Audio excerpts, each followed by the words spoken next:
So here we are in the Royal Artillery position, 4th Field Regiment, which is on the night of 22nd, 23rd of April, shooting to support the infantry battalions under massive attack. And there, the guns, which are in three lines on the low ground here, are covered by Zulu Company of the Royal Northumberland Fusiliers, Z Company, who are up on the hill behind me.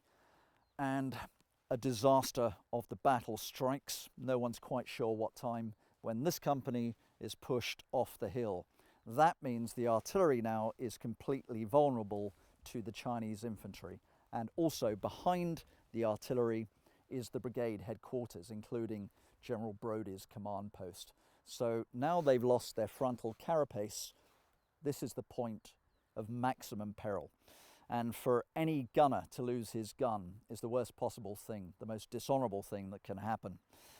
And sure enough, the Chinese, having driven off Zulu Company of the Fusiliers, come charging down this hillside towards the guns, lined up right here.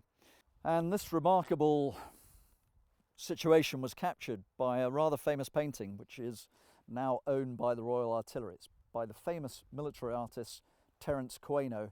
And as you can see, the details of the landscape are absolutely perfect. I even wonder if Terence Quaino was flown out to Korea to paint it. And all the details of the image are correct. The Chinese came pouring down. The artillery had one Bren light machine gun to repel infantry. So the commander of the forward battery, Lieutenant George Truell, who you can see in the painting on the right, conducted a tactic which he had never been taught at the School of Artillery in Larkhill, and which was more a Napoleonic war tactic than a 20th century war tactic.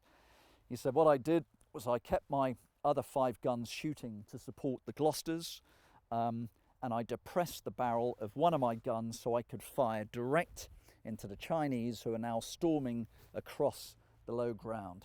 And we fired directly into the Chinese. He said the sound from the moment from flash to bang was instantaneous. This is using a heavy field gun as a direct fire weapon at the Chinese. So massive firepower. And this stops the Chinese in their tracks. Even though they've overrun this position, they're unable to make it across the killing zone to the artillery position because of the actions of George Truell, who would later win an MC, a military cross, for this action.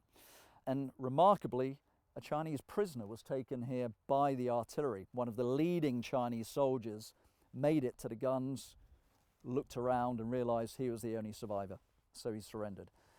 So Truell saved the artillery and arguably saved Brigade HQ.